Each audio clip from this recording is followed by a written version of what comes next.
Reason शैतान नहीं था, उसका रीजन दूसरा राजा या विरोधी या शत्रु नहीं था, उसका रीजन दाऊद का अपना पाप था।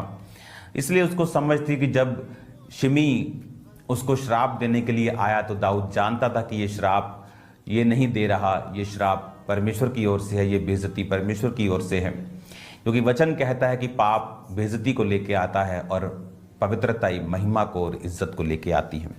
और जब आप इन बातों को समझ जाएंगे तो आपको मालूम होगा कि दाऊद की जिंदगी का राज, उसकी सक्सेस का क्या था। पवित्र आत्मा के साथ सहभागिता, उसे हर लड़ाई से पहले प्रभु के साथ बात करना आता था, किस लड़ाई को किस तरह से लड़ना है। पवित्र आत्मा उसे डिवाइन स्ट्रेटजी देता था।